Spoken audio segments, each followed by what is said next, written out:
وذرته الطيبين الطاهرين ولعنة الله على أعدائهم أجمعين. سیرت پیغمبر اسلام کے سلسلے کی الحمدللہ آج 100ویں تقریر ہے، تقریر نمبر 100 اور 7واں سال ہے اس اہم ترین ذکر کو. آج کی تقریر بنیادی طور پر 2 واقعات پر مشتمل ہے، جن میں سے پہلا واقعہ ایک ایسا واقعہ ہے کہ جس کی تفصیلات شاید آپ کو ایسا لگے کہ ہمیں اپنے موضوع سے ہٹا رہی ہے، لیکن کیونکہ ابتدائی تقریر سے لے کے آج کی 100ویں تقریر تک مسلسل یہ بیان کیا گیا کہ سیرت رسول کے اس سلسلے کا جہاں ایک اہم ترین مقصد یہ ہے کہ انسان اس ذکر کو سنے جو خود ایک عبادت ہے، وہاں دوسرا اہم ترین مقصد یہ بھی ہے کہ پیغمبر اسلام کی سیرت کے حوالے سے اپنی عام زندگی میں یہ پہچان سکے کہ ہر موقع پر ہمارا خدا ہم سے کیا چاہتا ہے. یعنی سیرت رسول واقعہ ایک نمونہ ہدایت بنے، صراط مستقیم سے ہمیں چلنے میں آسانی پیدا ہو. وَلَقَدْ كَانَ لَكُمْ فِي رَسُولِ اللَّهِ أُسْوَةٌ حَسَنَةٌ. وہ سیرت رسول کے اسی پہلو کو قرآن کا حکم واضح کر رہا کہ خالی سننے کی حد تک یہ ذکر محدود نہ رہے، بلکہ اپنی پریکٹیکل لائف میں بھی انسان اس سے استفادہ کرے. اس اعتبار سے آج کا پہلا واقعہ بہت ساری ایسی باتیں بیان کرنا پڑیں گی کہ جو پہلے بیان ہو چکی ہیں اسی سلسلے میں. خصوصاً آج سے 3 سال پہلے تقریر کا نمبر تھا 51. اس میں کچھ واقعات آئے تھے جن کو آج دہرانا پڑ رہا تاکہ آج کے واقعے کا جو عملی پہلو ہے وہ بالکل واضح ہو سکے. بہرحال جناب سعد ابن معاذ اور جناب ریحانہ خاتون یہ 2 الگ الگ تاریخی واقعات ہیں، لیکن اب سیرت رسول کا جو حصہ سبھی تقریر تک آن پہنچا ہے اس میں ان کو بیان کرنا پڑے گا. تقریر نمبر 100 میں ہم سن 5 ہجری کے آخری واقعات کو بیان کر رہے ہیں. یہ سن 5 ہجری تاریخ اسلام کے اہم ترین سالوں میں سے ایک سال. تاریخ اسلام کو میں نے غلط کہا، پیغمبر اسلام کی زندگی کے اہم ترین سالوں میں سے ایک سال. اس کے کچھ واقعات بلکہ یہ کہیے کہ اس کے زیادہ تر واقعات تو پچھلے سال کی تقاریر میں بیان ہوئے، لیکن یہ آخری 3 واقعات اس سال کا موضوع بنے. اور سلسلہ واقعات کا چلا جنگ خندق سے. جنگ خندق کے بعد جنگ بنو قریظہ ہوئی، جس کی تفصیلات 2 تقاریر میں بیان ہو چکی. اور جنگ بنو قریظہ کے بعد فوراً اس جنگ کے بعد مسلمانوں کو ایک اتنا صدمہ اور ایک ایسا غم برداشت کرنا پڑا کہ ایک مرتبہ پھر جنگ احد کا نقشہ ہمارے سامنے آ گیا. احد کی لڑائی جب مسلمانوں نے جیت لی تو جہاں ایک طرف اس امر پر بے انتہا خوشی ہوئی کہ اللہ نے ایسے طاقتور ترین دشمن کے مقابلے میں بعض مسلمانوں کی غلطی کے باوجود آخر میں ہمیں کامیاب کیا، لیکن وہ جنگ احد کی تمام تر خوشی جناب حمزہ کی شہادت کی وجہ سے غم میں ڈھل گئی. وہ خوشی نہ منائی جا سکی اس لیے کہ اس کے ساتھ اتنا بڑا دکھ، اتنا بڑا صدمہ، اتنا بڑا غم آ گیا کہ پورا مدینہ خوشی کے موقع پہ غمگین محسوس کر رہا ہے اپنے آپ کو. اور پھر پیغمبر اسلام کا جو ماتم اور اپنے چچا کا تذکرہ کر کے یہ شکوہ کرنا کہ ہر شخص اپنے مرنے والوں کو رو رہا، میرے چچا کا کوئی ماتم گزار نہیں، وہ پورے مدینے کو پیغمبر اسلام کے گھر میں لا کے جناب حمزہ کی صفحے ماتم پہ بٹھا رہا ہے. یہ سارے واقعات تو ہر ایک کو معلوم ہے. اسی انداز سے جنگ خندق اور اس کے بعد غزوہ بنو قریظہ کی خوشی، مگر تقریباً اتنا ہی بڑا غم کہ جب تاریخ کے اوراق پر یہ جملہ آ گیا کہ سوائے خاندان اہل بیت کی شہادتوں اور موتوں کی پیغمبر نے اور کسی مرنے والے کا ایسا ماتم نہ کیا، اور خاندان اہل بیت کی جو شہادتیں ہوئی اور خاندان اہل بیت میں جو موتیں ہوئی اس پر تو اللہ کا رسول غمگین ہوا سب سے زیادہ، مگر اس کے بعد جتنا غم پیغمبر اسلام نے جناب سعد ابن معاذ کی وفات یا شہادت پر کیا، تاریخ اسلام میں اس کی مثال نہیں ملتی۔ اور یہ دیکھتے ہوئے کہ سعد کی شخصیت دو اعتبار سے انتہائی اہم ہے، ذرا واقعے کی پرانی تفصیلات کو دہرانا پڑے گا، تو آئیے اب وہیں سے بات شروع کی جائے جہاں گزشتہ منگل کو بات اختتام کو پہنچی تھی۔ خندق کی لڑائی اختتام کو پہنچی، یہودیوں کے قبیلے بنو قریظہ، یہ یہودیوں کا آخری قبیلہ رہ گیا تھا مدینے میں، اس قبیلے غداری، دغابازی اور عین جنگ کے عالم میں مسلمانوں سے بے وفائی کا نتیجہ یہ نکلا کہ اللہ کا حکم آ گیا، پیغمبر کو فوراً اس قبیلے تک پہنچنا پڑا، اور اگرچہ اس قبیلے والوں کو 2-3 موقع دیے گئے کہ مصالحت ہو سکتی، لیکن یہ وہ قبیلہ تھا کہ جس نے وقت پر کبھی بھی صحیح فیصلہ نہ کیا، اور وقت نکلنے کے بعد پچھتا کے پیغمبر کے پاس آتے تھے، اور خیر ان کی تمام تر حماقتوں، غلطیوں اور پھر بے وفائی اور غداری کا نتیجہ یہ نکلا کہ جس آدمی کو انہوں نے ہی اپنا جج اور قاضی بنایا تھا اس کے فیصلے کے مطابق سارا قبیلہ قتل کیا گیا، عورتیں اور بچے کنیز اور غلام بنائے گئے، فقط عورتوں میں ایک عورت ماری گئی، مردوں میں ایک مرد کی جان کو بچا لیا گیا، یہاں تک یہ بات ہوئی۔ اب مسلمان شہر مدینہ میں واپس آ چکے ہیں اور بڑے خوشی کے عالم میں کہ ایک مرتبہ اطلاع ملی کہ سعد ابن معاذ کی طبیعت زیادہ خراب ہو گئی، اور ان کا وہ زخم جو خندق کی لڑائی سے چلا رہا ایک مرتبہ پھٹ گیا۔ وہ زخم کی کیفیت یہ کہ سعد ابن معاذ جو خندق کی لڑائی میں کفار مکہ کے لیے ایک انتہائی اہم شخصیت تھے، ان کا ٹارگٹ تھا، ان کا نشانہ تھا، اس لیے کہ سعد ابن معاذ کی مدینے میں سب سے زیادہ عزت تھی مقامی باشندوں، جو بار بار یہ بات بیان کی گئی ہے، لیکن پھر ایک مرتبہ سنیں کہ مسلمانوں کے آنے سے پہلے مدینے کے 2 قبیلے، دونوں کے سرداروں کا نام سعد ہے، ایک قبیلہ اوس ہے جس کے سردار آج گفتگو ہو رہی سعد ابن معاذ، اور ایک قبیلہ خزرج ہے جس کے سردار ہیں سعد ابن عبادہ، اور دونوں کی تاریخ اسلام میں بڑی اہمیت ہے۔ بہرحال آدھا مدینہ ان کی سرداری کے تحت، اور اسی لیے تاریخ میں ان کے اسلام لانے کا جو واقعہ لکھا ہوا آج سے 3 سال پہلے تقریر نمبر 51 میں بیان کیا گیا، مگر اس لیے اس کو دہرانا پڑ رہا کہ جس منزل تک آج میں آپ کو لے جانا چاہتا ہوں اس کے لیے سعد کی فضیلت ذہنوں میں واضح ہونا چاہیے۔ ٹکڑے ٹکڑے کر کے سعد کے حالات کئی تقریروں میں آئے، مگر پھر ایک مرتبہ چند باتوں کو مختصراً سن لی۔ جب مدینے میں اسلام پہنچا تو رسول نہیں آئے تھے، بلکہ پہلے رسول نے اپنے ایک صحابی موصب کو بھیجا تھا کہ تم جاؤ اور مدینے والوں کو مسلمان کرو، اور موصب کو لے کے آنے والی شخصیت اس خود ان کا نام ہے۔ یہ سعد ابن معاذ کے خالازاد بھائی، مگر ان کا تعلق دوسرے قبیلے سے، دونوں کے قبیلے الگ الگ، یعنی دونوں کے باپ الگ الگ قبیلوں سے تعلق رکھتے ہیں، مائیں سگی بہنیں، تو اسد کا تعلق اس قبیلے سے جو سعد کا مخالف قبیلہ مانا جاتا ہے، یعنی قبیلہ خزرج، لیکن بہرحال مائیں سگی بہنیں ہیں، اس لیے آنا جانا تو ہے خالازاد بھائی۔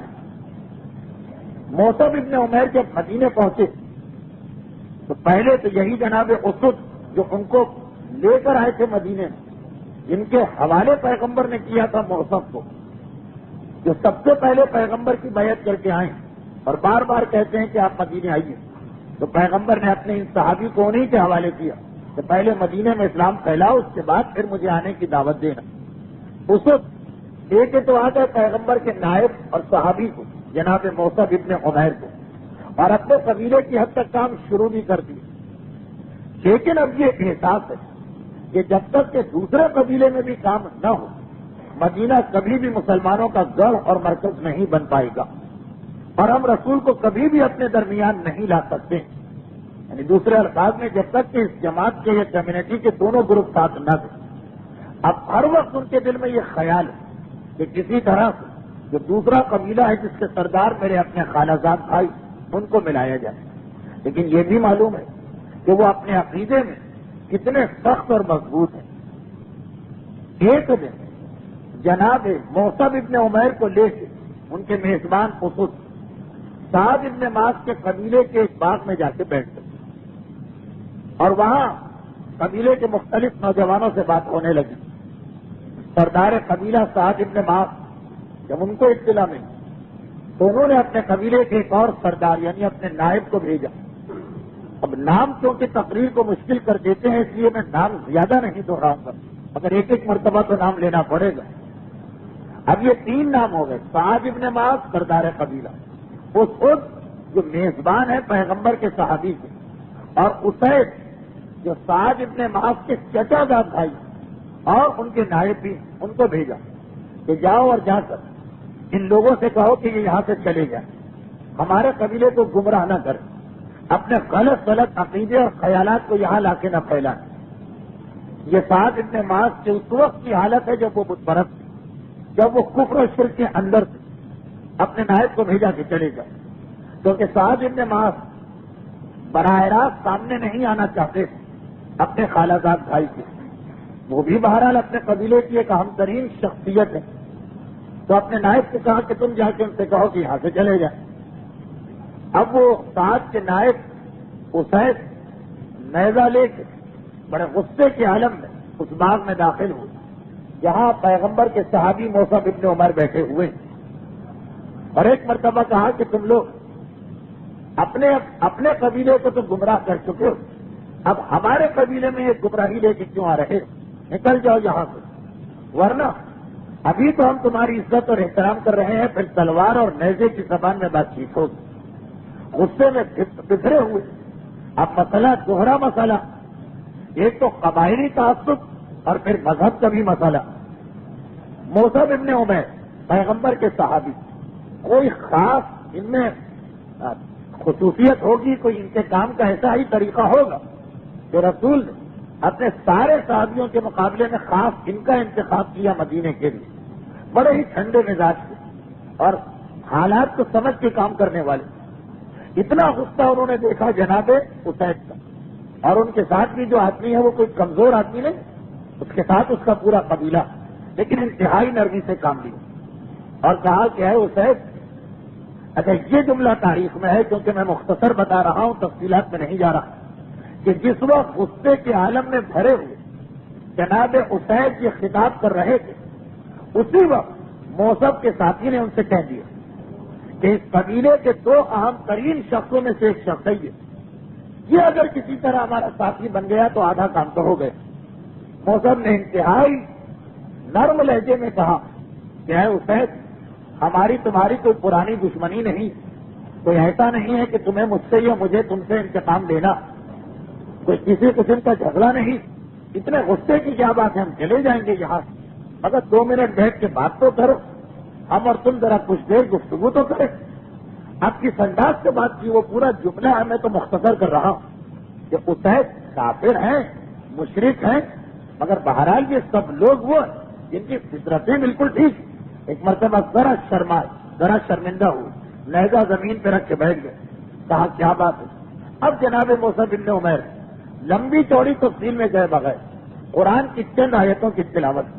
قرآن بہرحال ایسا کلام کہ غیر عرب متاثر ہو جاتے ہیں، یہ تو خیر خود وہ ہیں کہ جن کی زبان میں قرآن نازل ہوا. ایک مرتبہ دل پہ اثر ہوا اور گھبرا کے کہا کہ یہ کون سا کلام. اسلام کا مختصر تعارف کرایا. جناب اسید نے اسی وقت کلمہ اسلام پڑھ لیا، لیکن یہ نائب ہے اپنے قبیلے کے، اس لیے موصب سے کہتے ہیں کہ اب میں جا کے اس آدمی کو لانے کی کوشش کرتا ہوں کہ اگر اس نے ہمارا ساتھ دے دیا تو سمجھ لیجئے کہ پورا مدینہ مسلمان ہو گئے. اتنا اہم وہ شخص ہے اور اتنا اس کا اثر. سعد ابن معاذ کا تذکرہ کر رہے وہ آدمی کہ اگر وہ مسلمان ہو گئے تو سمجھیے کہ مدینے میں تو ہم کامیاب ہو گئے. یہ وہ شخص کہہ رہا جو 5 منٹ پہلے خود نہ صرف یہ کہ کافر تھا بلکہ ایسا سخت کافر کہ نیزے اور تلوار کی زبان میں موثق سے بات کرنے آیا تھا، لیکن انداز تبلیغ حکمت والا کہا کہ جاؤ تم۔ اب اسید واپس آئے اور ان کو معلوم ہے کہ مجھ میں اتنی صلاحیت نہیں ہے کہ میں اپنے سردار کو کنوینس کروں یا راضی کروں یا قائل کروں، مجھے صرف اتنا کام کرنا کہ کسی طرح اپنے سردار کو موثق سے ملا دوں۔ دیکھیے یہ بھی تبلیغ اسلام کا ایک انتہائی اہم اصول، ہر آدمی میں ہر کام کی صلاحیت نہیں ہوتی، اور انتہائی غلط ہے کہ صلاحیت نہ ہو اور کسی کام کو بوجھ اٹھا لیا جائے۔ جیسے آج کل یہ دیکھا گیا بہت سے لوگ جن میں صلاحیت ہی نہیں ہے مسائل کو دوسروں تک پہنچانے، غلط سے ہی کسی مسائل میں دخل دے رہے ہیں، چاہے ان کی نیتیں بھی نیک ہوں، مگر یاد رکھنا کہ انسان صرف وہی بوجھ اٹھائے کہ جس کی اس کے پاس طاقت و صلاحیت ہے، کیونکہ یہ بات کچھ دیر کے بعد پھر آنے والی، اس لیے اس کی تفصیل میں نہیں جاتا۔ اب جتنی صلاحیت ہے اتنا کام کرنا۔ اسید خود بھی دعوت اسلام دے سکتے، لیکن پتا کہ میں اگر دعوت اسلام دوں گا تو کیونکہ صلاحیت تو ہے نہیں مجھ میں، بجائے قبول کرنے کی اور ضد پیدا ہو سکتی ہے سامنے والے کے دل میں، مجھ میں کیا صلاحیت ہے کہ میں ان کو ان سے ملا سکتا ہوں، بس اتنا کام میں کروں گا۔ واپس گئے اپنے سردار کے پاس، سعد ابن معاذ جن کا آج یہ تذکرہ ہو رہا، بہرحال سردار قبیلہ، اور سردار قبیلہ اپنے قبیلے کا ہوشیار ترین اور ذہین ترین انسان ہوتا۔ جیسے ہی انہوں نے دیکھا کہ میرا نائب جسے میں نے اس لیے بھیجا تھا کہ وہ ان لوگوں کو یہاں سے نکالے وہ واپس آ رہا، تو چہرہ دیکھا، اپنے ساتھیوں سے کہا خدا کی قسم یہ وہ اسید نہیں ہے جو یہاں سے گیا تھا، اس کے آنے وقت کی حالت جاتے وقت کی حالت سے الگ۔ اور اسید قریب آئے اور کہا کہ اے سردار ایک اتنا اہم مسئلہ پیش آ گیا کہ آپ کو خود وہاں جانا پڑے گا، میرا جانا تو بیکار ہو گیا، آپ کو خود جانا پڑے گا۔ سعد ابن معاذ سمجھ گئے کہ کیا بات، وہ تو چہرہ دیکھتے ہی سمجھ گئے کہ یہ وہ شخص نہیں ہے جسے میں نے بھیجا، یہ کوئی اور آ رہا، یعنی چہرے سے ہی اندازہ ہو گیا، خود اٹھے اور اب ان کا غصہ اور بڑھ گیا کہ میرے خالہ زاد بھائی نے جس کا میں اتنا احترام کر رہا ہوں کہ میں نے اس سے دو بدو اور آمنے سامنے بات نہیں کی، میرے نائب کو بہکا دیا، اس وقت تو یہی خیال دل میں، اسے بہکا دیا، اب تو معاملہ سر سے اونچا ہو رہا، چنانچہ سیدھے جاتے ہیں وہاں پر، اور ایک مرتبہ پھر بھی احترام، یعنی یہ شرافتیں تو کفر کے زمانے میں بھی ان لوگوں میں تھی، احترام کی وجہ اپنے بھائی سے کچھ نہ کہا اور موسیٰ ابن عمیر سے کہا کہ اے شخص میں نے اب تک اپنے خالہ زاد بھائی کا خیال کیا اور کوئی بات نہ کی، لیکن اس وقت تو نے معاملے کو بگاڑ دیا اور اپنی گمراہی کو میرے قبیلے کے اندر لے کے آ گیا، جتنا جلد ہو سکے میرے قبیلے کے علاقے کو خالی کر دو۔ موسیٰ ابن عمیر پہلے سے معلوم اور یہ ان کا نائب بھی بتا چکا، اور خود جو ان کو یہاں لے کے آئے جناب حسد وہ بھی کہہ چکے کہ اے موسیٰ یہ مدینے کا اہم ترین انسان، اگر کسی طرح سعد ابن معاذ ہمارے ہاتھ میں آ گئے تو سمجھیے کہ ہم کامیاب ہو گئے۔ چنانچہ موسیٰ پہلے سے تیار کہ ان پر تو مجھے سب سے زیادہ تبلیغ کرنا، چنانچہ پھر اسی انداز سے انتہائی نرمی کے ساتھ، انتہائی اخلاق و مروت کے ساتھ ایسی گفتگو کہ سعد ابن معاذ بھی شرما گئے کہ واقعا یہ شخص اتنی نرمی سے بات کرے اور میں اتنی سختی کے ساتھ، وہاں بھی یہی بات کہ 2 منٹ بیٹھ تو جائیے، ذرا ہماری بات تو سن لیجیے۔ ایک مرتبہ بٹھا لیا اور بس بٹھا لیا تو گویا کامیاب ہو گئے۔ قرآن کی چند آیتوں کی تلاوت وہاں بھی تھی، تاریخوں میں لکھا، اگر آپ میں سے کسی کا حافظہ بڑا طاقتور اور میری تقریر 3 سال پہلے کی یاد تو یہ جملہ بھی کہ ایک مرتبہ اتنا اثر ہوا سعد ابن معاذ پر، جو کہ فطرتاً نیک ہے، فطرتاً شریف ہے، ایک مرتبہ اتنا اثر ہوا کہ کہا کہ میں فوراً یہ دین قبول کرنا چاہتا ہوں، اس کے لیے مجھے کیا کرنا ہوگا؟ تو کہا کہ اس کے لیے پہلے آپ کو نہانا پڑے گا اور اس کے بعد کلمہ اسلام پڑھنا پڑے گا۔ کافر و مشرک تو بہرحال نجیس ہے، عیسائی اور یہودی کی نجاست و طہارت میں بحث ہے مجتہدین میں کہ اہل کتاب کو پاک مانے یا نجیس، لیکن مشرک کی نجاست میں کوئی شک نہیں۔ عیسائی اور یہودی کے بارے میں گنجائش ہے کہ انسان کسی مرجے کی تقلید میں جا کے یہ مسئلہ حل کر لے، مگر ہندو کے بارے میں کوئی گنجائش نہیں، مگر بت پرست کے بارے میں کوئی گنجائش نہیں، آپ کو پہلے پاک ہونا پڑے گا۔ تو عام تاریخوں میں تو یہی کہ پہلے گئے نہا دھو کے نیا لباس پہن کے آئے اور کلمہ پڑھا، لیکن بعض روایتوں میں یہ بھی، جسے میں نے 51ویں تقریر میں پڑھا کہ اتنا جوش تھا مسلمان بننے کا کہ سوچا گھر جاؤں گا، نہاؤں گا، کپڑے بدلوں گا، پھر آؤں گا، اتنی دیر گزر جائے گی، موت کا بھی بھروسہ نہیں، اور ایک چیز ذہن قبول کر رہا ہے، تاخیر کیوں کی جائے؟ قریب ہر باغ میں کنواں ہوتا، قریب میں جو کنواں تھا ایک مرتبہ اسی کنویں میں چھلانگ لگائے اور وہاں سے نہا کے باہر نکلے تاکہ یہ منٹ کی دیر بھی نہ ہونے پائے حق کو قبول کرنے میں۔ یہ سعد ابن معاذ، اسی وجہ سے ان کا اتنا بلند مقام ہے جو ابھی آپ سنیں گے۔ ایک ہم اور آپ کہ مسلمان ہونے کے بعد، مومن ہونے کے بعد، حکم خدا اور رسول سننے کے بعد بڑھاپے کا انتظار کرتے ہیں توبہ کرنے کے لیے، اور موت کے فرشتے کا انتظار کرتے ہیں نیکی کرنے کے لیے، کہ جب کسی گناہ کے قابل ہی نہ رہیں گے، جب کسی گناہ کی طاقت ہی نہ رہے گی، تب مسجد میں تسبیح لے کے بیٹھ جائیں گے اور ساری زندگی کے گناہوں کو معاف کرا لیں گے۔ ابھی نمازیں کیسے پڑھی جائیں، ابھی تو جوانی ہے، ابھی جھوٹ کو کیسے چھوڑا جائے، ابھی تو کاروبار کرنا ہے، ابھی کیسے امانت کا خیال کیا جائے، ابھی تو پیسے کمانا ہے۔ یہ ہم مومن ہونے کے بعد، مسلمان ہونے کے بعد، حق ہمارے والدین کی وجہ سے ہمیں شروع سے ملا، اس کے بعد ہماری یہ حالت ہے۔ اور کہا وہ عظیم شخصیتیں کہ ساری زندگی بت پرستی میں گزاری، لیکن جیسے ہی حق کا پتہ چلا تو اتنا انتظار کرنے کو تیار نہیں ہے کہ گھر سے غسل خانے جائیں اور نہا کے واپس آئیں۔ جب کنواں قریب ہے، کپڑے سمیت کنویں کے اندر چھلانگ لگائی، ایک مرتبہ طہارت حاصل کی، کلمہ پڑھتے ہوئے باہر نکلے سعد ابن معاذ۔ اب اس کے بعد ان کی شخصیت کی عظمت کو نہ سمجھے تو وہ آخری جملہ اس واقعے کا سمجھ میں نہیں آ سکتا۔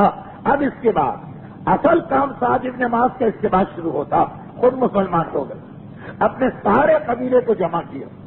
لیکن ایک چیز کی وضاحت مجھے پھر کر دینا پڑے گی، میں خود یہ کہہ رہا کہ جب ایک پرانی بات ہے تو نہ نام زیادہ آئے نہ زیادہ قبائلی نظام پر بحث ہو، مگر کچھ تو سمجھانا پڑے گا۔ ان کا پورا قبیلہ تو ہے قبیلہ اوس، لیکن خود قبیلہ اوس میں بھی کئی چھوٹے چھوٹے قبیلے، ان کا تعلق ہے بنو عبد الاشہل سے۔ تو پہلے تو اپنے چھوٹے قبیلے کو مسلمان کرنا، سب کو جمع کیا اور کہا کہ یہ بتاؤ تم مجھے کیا سمجھتے ہو؟ کہا کہ ہم آپ کو اپنا سردار بھی مانتے اور آپ جیسا بہترین انسان اپنی زندگی میں نہیں دیکھا۔ کہا تو جو کچھ میں کروں گا وہ تم تسلیم کرو گے؟ جواب دیا کہ بے شک جو آپ کہیں گے وہ ہم مانیں گے۔ تو کہا کہ آج سے میں نے بت پرستی سے بیزاری اختیار کی اور اب میں گواہی دیتا ہوں کہ معبود برحق ایک ہی۔ بس سعد ابن معاذ کا کہنا کہ جتنے لوگ جمع ہوئے وہ سب کے بعد جگرے کلمہ پڑھ رہے ہیں، اور شام ہونے سے پہلے ان کا جو چھوٹا قبیلہ، جو ان کا اپنا ذاتی قبیلہ، شام ہونے سے پہلے پورا قبیلہ کلمہ اسلام پڑھ چکا۔ چنانچہ تاریخ کے اوراق میں آ گیا کہ پوری تاریخ اسلام میں جو پیغمبر کے زمانے میں گزری کوئی شخصیت ایسی نہ تھی کہ جس کی اتنی وجاہت اور جس کا اتنا اثر اور جس کے دل میں اسلام کا اتنا درد کہ اس ایک شخصیت نے اپنے پورے قبیلے کو شام سے پہلے مسلمان بنا لیا۔ سعد ابن معاذ کا یہ کارنامہ تاریخ اسلام کے اہم ترین واقعات میں سے ایک واقعہ سمجھا جاتا۔ شام ہونے سے پہلے پورے قبیلے کو مسلمان بنا لیا۔ البتہ یہاں پر مجھے ایک بات کو اور واضح کرنا کہ یہ تو چونکہ حق کا مسئلہ تھا اس لیے اسلام نے اسے قبول کیا، ورنہ ویسے اس چیز کی مذمت ہے اسلام کے اندر کہ انسان بغیر سوچے اور سمجھے اپنے کسی بڑے کی بات کو مانتا چلا جائے۔ جیسے اب آپ کہیں گے کہ جب یہ بات بری ہے تو اس کی تعریف کیوں ہو رہی؟ اس کی مثال بالکل ویسی جیسی پیغمبر کی واضح ترین حدیث کہ خاندان اور قبیلے کی وجہ سے کسی پہ غصہ کرنا یہ غلط، سوائے حمزہ سے۔ کلو عصبیت باطل، ہر عصبیت اور خاندانی نظام کی وجہ سے آپ کو باطل کا فیصلہ کرنا غلط، سوائے جناب حمزہ سے۔ جناب حمزہ کے بارے میں یہ ہے یا نہیں کہ جب ان کی کنیز نے شام کو صرف اتنا بتایا کہ آپ کے بھتیجے کو ابو جہل نے کمان ماری ہے اور ان کا سر پھٹ گیا، تو فقط اس وجہ سے کہ وہ میرا بھتیجا ہے اس پہ حملہ کیوں ہوا؟ ابھی غور نہیں کیا۔ یعنی جو ایک طریقہ ہوتا ہے دین کے عقائد پہ بات کرنے کا، نہیں، صرف اس لیے کہ میرا بھتیجا گئے ابو جہل کے سامنے اور کہا کہ بس سن لو کہ آج سے میں تمہارے دین کو چھوڑتا ہوں اور اپنے بھتیجے کے دین کو اختیار کرتا ہوں۔ حق کی بات تھی، اسلام نے تعریف کی، لیکن ویسے اس انداز سے قبائلی معاملات میں یا خاندانی معاملات میں یا جماعت کے معاملات میں اس طرح کا غصہ باطل قرار دیا۔ یہی مسئلہ سعد ابن معاذ کا، تعریف کی جا رہی ہے ان کے قبیلے فقط اس لیے کہ حق کے راستے پہ آ رہے ہیں۔ یعنی دوسرے الفاظ تاریخی واقعات میں بھی بہرحال غور و فکر کر کے انسان نتیجہ نکالے، اس سے زیادہ کی وضاحت کی ضرورت نہیں۔ کیونکہ یہ ساری پرانی باتیں تو ہے جا رہی، اور جہاں جہاں اس کی تفصیل آئی تھی وہاں پہ میں اس چیز کو مکمل طور پہ واضح کر چکا ہوں۔ تو خیر اصل چیز جو چل رہی سعد ابن معاذ کا جذبہ اور کتنا ان کا اپنے قبیلے پہ اثر۔ جب یہ دوسری بات ایک سے دوسرا واقعہ نکل آتا، جبکہ میں خود بھی اتنی تفصیل میں نہیں جانا چاہ رہا ہوں، مگر پھر بھی ایک چھوٹی سی بات، یہ ایک عجیب بات لکھی گئی، یعنی یہ سعد کے مقام کو بیان کرنے کے لیے کہ سعد ابن معاذ کا اتنا اثر اپنے قبیلے پر کہ پورا قبیلہ مسلمان ہو گئے۔ یعنی سعد کا بڑا قبیلہ نہیں، قبیلہ اوس نہیں، بلکہ جو سعد کا اپنا ذاتی قبیلہ، جس کو سمجھانے کے لیے مثلا یہ مثال دی جائے کہ خوجہ یہ ایک بڑا لفظ کوئی سردار، لیکن اس کے بعد جو اس کے اندر مختلف قسم کی برانچیز ہوتی، نایانی اور مٹھانی اور لاکھانی اور مثلا اس قسم کی چیزیں، وہی مسئلہ اس وقت سمجھ رہی کہ سعد اپنے قبیلے بنو عبد الاشل کے آدمی، اور پھر تمام چھوٹے چھوٹے قبیلوں نے مل کے ان کو اپنا سردار بنایا۔ اس وقت بات ان کے اپنے ذاتی قبیلے کی ہو رہی، اس میں سب مسلمان ہو گئے، صرف ایک آدمی ایسا تھا جو اتنا سخت دل تھا کہ اس نے اسلام قبول کرنے سے انکار کر دیا اور کہا کہ میں ہرگز نہیں مانوں گا اسلام کو۔ اسیرم اس کا نام، یعنی سعد کے فضائل میں یہ لکھا جاتا کہ عجیب شخصیت ہے سعد، سارا قبیلہ ان کی بات مان رہا، یہ سعد کا ایک اعزاز اور احترام، اور ایک آدمی ان کی بات نہیں مان رہا، ان کی اور پورے قبیلے، مگر خود وہ ایک آدمی بھی ایک انتہائی اہم شخصیت بن گیا تاریخ کی۔ یہ سعد کی فضیلت کہ جس نے ان کی بات نہیں مانی وہ بھی تاریخ اسلام کی اہم ترین شخصیت بن گیا۔ اسیرم کیسے؟ تفصیل میں گئے بغیر، یہ اسیرم وہی شخصیت ہے جس کے بارے میں اکثر معلوماتی مقابلوں میں ایک سوال ہوتا، وہ کون ہے جس نے ایک وقت کی نماز نہیں پڑھی اور سیدھا جنت میں گیا؟ وہ کون ہے؟ یہ سیرت رسول کے حوالے سے، وہ ہمارے عقیدے کے اعتبار سے تو ہر آدمی وہی بغیر نماز پڑھے سیدھے جنت میں جانے والا، مگر تاریخ اسلام اور سیرت رسول کے حوالے سے یہ سوال، وہ کون ہے جس نے ایک وقت کی نماز بھی نہیں پڑھی اور سیدھا جنت میں گیا؟ جواب اس کا ہوتا ہے اسیرم۔ لیکن کون اسیرم، کیا ان کا واقعہ، کیا ان کا پس منظر؟ تو یہی جواب دیا جاتا کہ یہ وہ سخت ترین اور اپنے پرانے مذہب پہ ہٹ دھرمی کے ساتھ باقی رہنے والا اور ضدی شخص تھے کہ جب سعد ابن معاذ نے سب کو مسلمان کیا، ان کے قبیلے کا واحد انسان جس نے ان کی بات بھی نہیں مانی، لیکن جب خدا دلوں کو پلٹتا ہے تو کس طرح؟ جنگ احد شروع ہو گئی تو یہ صاحب تو شکار پہ گئے ہوئے، ان کو نہ اسلام سے کوئی غرض نہ مسلمانوں سے کوئی غرض، واپس آئے تو ایک مرتبہ جب داخل ہوئے اپنے قبیلے میں دوپہر کا وقت، سناٹا چھایا ہوا، ایک مرد نظر نہیں آ رہا، گھبرا کے پوچھا جو عورتیں یا بوڑھے، کہاں گیا سارا قبیلہ؟ ایسی کیا آفت و مصیبت آ گئی؟ تو کہا کہ مدینے کے کافروں نے حملہ کیا اور یہ سب لوگ اسلام کے تحفظ اور پیغمبر کے تحفظ کے لیے میدان میں گئے، بس اتنا جملہ اور ان کا قلب و ذہن بدل گئے، فوراً ہتھیار لے کے نکلتے ہیں۔ ایک شکار کا واقعہ جناب حمزہ کا ملا، شکار سے واپس آئے اور مسلمان بنے، اور ایک اسیرم کا ملا جو اب تک تاریخ کی اوراق پر ضدی ہر دھرم اپنے پرانے نظام کو ماننے والے، بزرگوں کی غلطیوں کو عقیدہ بنانے والے کہے جاتے، اور سعد ابن معاذ واحد شخصیت جنہوں نے سعد جیسے کی بات نہ مانی۔ اگر دیکھی یہ جملہ سنا اور واپس آئے میدان میں، جیسے ہی داخل ہوئے سب سے پہلے پیغمبر سے ملاقات ہوئی۔ ان کو ہر آدمی جانتا، اور کیسے نہ جانے؟ اگر آپ کو پتا چلے کہ فلاں قبیلے کے سب آدمی نے ایک بات قبول کر لی، یہ واحد آدمی ہے جو بات نہیں مان رہا اور اپنے ایسے اہم سردار کی بات نہیں مان رہا، تو اس کو شہرت تو ملے گی۔ جیسے ہی پیغمبر کے سامنے آئے فوراً کا اللہ کے رسول مجھے یہ بتائیے کہ اس وقت میں کیا کروں، کافروں سے جہاد کروں یا اسلام قبول کروں؟ میرا دل بدل چکا۔ پیغمبر نے کہا دونوں کام کرو، اسلام بھی قبول کرو اور جہاد بھی کرو۔ تو اللہ کے رسول مگر ڈر مجھے یہ لگ رہا کہ ابھی وقت نماز تو ہے نہیں، فرض کیجیے کہ بطور مثال 11 بجے کا یہ واقعہ ہے، وقت نماز تو آیا نہیں، اگر میں مر گیا نماز سے پہلے تو اس کا مطلب تو یہ ہے کہ میری بخشش نہیں ہوگی۔ اب دیکھیے اسیرم کا یہ جملہ بڑا ہی، یہ کہنے کی کیا ضرورت پیش آتی کہ اللہ کے رسول میں ڈرتا ہوں کہ اگر ابھی اسلام قبول کر کے میدان جہاد میں چلا گیا اور میں مارا گیا کسی طرح تو جنت سے محروم نہ ہو جاؤں۔ یعنی اسیرم پیغمبر سے کیا کہہ رہے ہیں، پوچھنا کیا چاہ رہے ہیں کہ کیا مجھے اتنا ٹائم مل سکتا کہ میں میدان کے کونے میں بیٹھ جاؤں، نماز کا وقت آ جائے، نماز پڑھ لوں، پھر اسلام، پھر جہاد کروں۔ اصل میں کہنا یہ چاہ رہے ہیں اور پیغمبر کہہ رہے کہ نہیں اسلام قبول کیا اور چلے جاؤ میدان جہاد میں. تو اب ان کا یہ جو دل میں ان کے ایک خیال ہے خلیش ہے اللہ کے رسول بغیر نماز کے میں مارا گیا تو جنت سے میں محروم ہو جاؤں. پیغمبر اسلام نے کہا کہ قطعاً نہیں, اسلام سے پہلے کے سارے گناہ معاف ہو گئے اور اسلام کے بعد اگر وقت نماز سے پہلے شہید ہو گئے تو سیدھے جنت میں جاؤ گے. اب اسیرم کا وہ اعتراض نہیں, وہ اسیرم نے جو شک ظاہر کیا, اسیرم نے جو سوال کیا وہ ایک عجیب حقیقت کو بتا رہا کہ مدینے کے کافروں کو بھی یہ پتا کہ رسول نماز کو کتنا اہم قرار دے رہے ہیں اور کس طرح اعلان کر رہے ہیں کہ بے نمازی پہ جنت کے دروازے بند. دیکھیے یہ اسیرم کا سوال یہ بتا رہا کہ اس نے اس سے پہلے اتنی یہ بات سنی اور اتنا اس کے کانوں میں یہ جملہ پڑھا کہ بے نمازی کو جنت نہیں مل سکتی پیغمبر کے حوالے سے.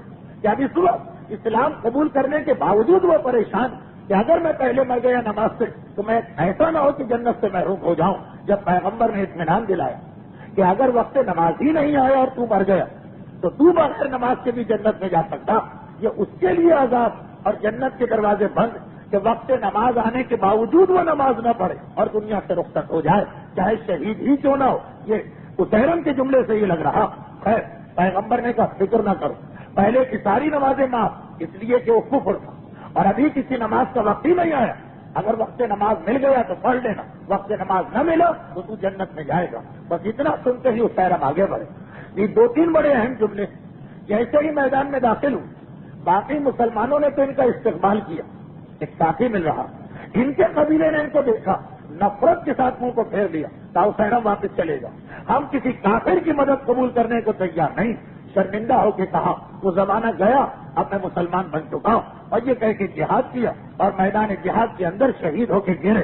وقت نماز آنے سے پہلے دنیا سے رخصت ہو گئے اور تاریخ میں یہ عجیب جملہ آ گیا کہ سعد ابن معاذ کے قبیلے کا یہ شخص اتنا اہم بن گیا کہ یہ وہ واحد مسلمان بنا جس کے لیے رسول یہ کہہ رہے ہیں کہ بغیر نماز کے یہ جنت میں گیا اس لیے کہ کسی نماز کا وقت ہی نہ آیا تھا, غلط فہمی پیدا نہ ہونے بعد.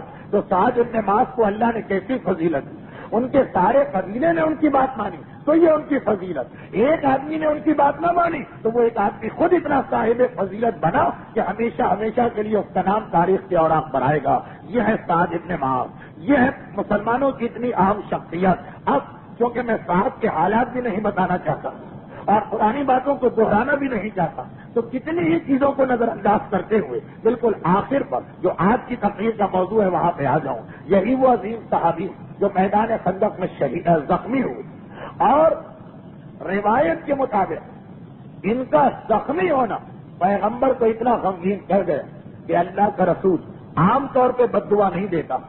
سعد کے قاتل کو پیغمبر نے خاص طور پہ بد دعا دی, خاص تذکرہ کر کے, عام بد دعا بھی نہیں کہ جس چیز نے سعد کو نقصان پہنچا, یعنی خاص اس کا تذکرہ کر کے اور اس کے نام کو دیکھ کر بد دعا میں بھی ایک لفظ ایسا رکھ دیا جس سے نام کی مناسبت ہو گئی. وہ واقعہ پچھلے سال کا ہے لیکن شاید کچھ باتیں نہیں آئیں. یہ سعد ابن معاذ. اچھا ایک بات اور مجھے کہنا پڑے گی ورنہ شاید میری بات بالکل واضح نہ ہو پائے. مکے کے کافر بھی سعد ابن معاذ سے انتہائی دشمنی رکھتے تھے کیونکہ یہ وہ شخصیت جو پیغمبر کی حمایت مکے شہر میں مجمع عام میں سرداران مکہ کو برا بھلا کہہ کے آئی تھی. وہ واقعہ کہ جب رسول نئے مدینے میں آئے تھے تو سعد ابن معاذ اس وقت اسلام تو لا چکے تھے, وہ تو پیغمبر کے آنے سے پہلے مسلمان ہو چکے تھے. خیر پیغمبر کا استقبال وغیرہ کیا. پھر اس زمانے میں ایک دستور تھی کہ ہر سال مدینے والے ایک مرتبہ ضرور مسجد جاتے خانہ کعبہ کا طواف کرنا. سعد بھی گئے. ان کا پرانا دوست امیہ وہیں رہتا, جناب بلال کا ظالم آقا جو بلال کے کولے برساتا ہے اور پتھر مارتا ہے اور جل کی ریتی پہ لیٹاتا, وہ ان کا پرانا دوست اسی کے گھر جا کے ہمیشہ ٹھہرتے ہیں. تو اس کے گھر جا کے اترے اور پھر اگلے دن خانہ کعبہ کا طواف کرنے اس کے ساتھ نکلے. جب وہ طواف کر رہے تو ابو جہل بھی اسی صحن میں آ گئے. اس نے ان کو دیکھا, گھبرا کے ایک مرتبہ کہا کہ اے امیہ آج کل کے حالات تو بڑے نازک کیونکہ سارے مسلمان ابھی ہجرت کر کے گئے تھے, یہ نیا چہرہ کون؟ تم نے نہیں پہچانا؟ یہ تو ہر سال آتے ہیں. مدینے کے قبیلہ اوس کے سردار سعد. ابو جہل چلا تو بیٹھا جو پیغمبر اسلام نے کامیاب ہجرت کی اور مولا کائنات نے رسول کا تحفظ کیا, تو ایک مرتبہ اسی غیر و غضب کے عالم میں کہتا کیا ہے ساتھ یہ تم نے کیا غضب کیا، ہمارے باغیوں کو پناہ دی، ہمارے دشمنوں کو اپنے درمیان رکھا. یاد رکھو اگر تم نے ان کو فوراً نکال باہر نہ کیا تو آئندہ ہم تمہیں کبھی مکے نہ آنے دیں گے. ابو جہل کا ایک مقام ہے مکے کے اندر، لیکن ساتھ وہ کسی سے دبنے والے کہا، پلٹ کے کہا کہ اے ابو الحکم، اس کا اصلی نام تو یہی تھا، اے ابو الحکم تم ہو کس خواب و خیال میں؟ اگر تم نے مکے کا راستہ بند کیا تو ہم تمہارا مدینہ کا راستہ بند کریں گے. اور مدینہ قریش کی تجارت کا راستہ. سب سے اہم ترین مسئلہ، امیہ ابن خلف نے فوراً سعد کے بازو کو دبایا، کہا کہ ایسا آہستہ بولو، یہ سردار مکہ، پورے مکے میں اس کا حکم چلتا، اس کا احترام کرو. سعد ابن معاذ نے یہ جو سنا وہ اپنے میزبان پہ پلٹ پڑے. دیکھیے یہ اسلام کے بعد رشتہ داریاں بھی نہیں ہوتی ہیں، تعلقات بھی نہیں ہوتے، کافر سے کوئی تعلق نہیں، چاہے وہ رشتہ دار ہی کیوں نہ ہو. اور مسلمان کے لیے جان قربان، چاہے وہ ہم سے کوئی تعلق نہ رکھتا ہو، دنیا کے کسی دور دراز گوشے میں رہنے والا. اسلام رشتہ داریوں کا تصور بدل دیتا، تعلقات کا تصور بدل دیتا. یہ جو سعد نے سنا کہ دشمن رسول ابو جہل کی حمایت وہ کر رہا جس کے گھر میں ٹھہرے، تو ایک مرتبہ پلٹ کے کہا کہ اے امیہ تم بھی کیا کہہ رہے؟ اللہ کا رسول خود یہ بتا چکا کہ تم مسلمانوں کے ہاتھ سے مارا جائے گا. بس اتنا سننا ہے، چہرے کا رنگ پک ہو گئے. کہا کہ کیسے، کیا مسلمان مکے میں آ کے مجھے ماریں گے؟ کہا مجھے یہ سب نہیں معلوم، صرف اتنا میں نے رسول سے سنا. اور واقعات میدان بدر میں دونوں باتیں صحیح ہوں، ابو جہل بھی مارا گیا، امیہ ابن خلف بھی مارا گیا. مگر مدینے کا واحد مسلمان تھے سعد، جو مکے میں خانہ کعبہ کے صحن میں ہزاروں کے مجمع میں سرداران مکہ میں ابو جہل کو بھی باتیں سنا گئے، امیہ کو بھی باتیں سنا گئے. اور یہ ان کا ایک ایسا روب تھا دلوں میں کہ کسی کو ہمت نہ پڑی. مگر مسلسل مکے والوں کو اطلاع مل رہی کہ سعد ابن معاذ کی وجہ سے پیغمبر اسلام کی حمایت بڑھتی جا رہی، چنانچہ ٹارگٹ بنتے جا رہے ہیں، ساری دشمنیوں کا مرکز بنتے جا رہے ہیں.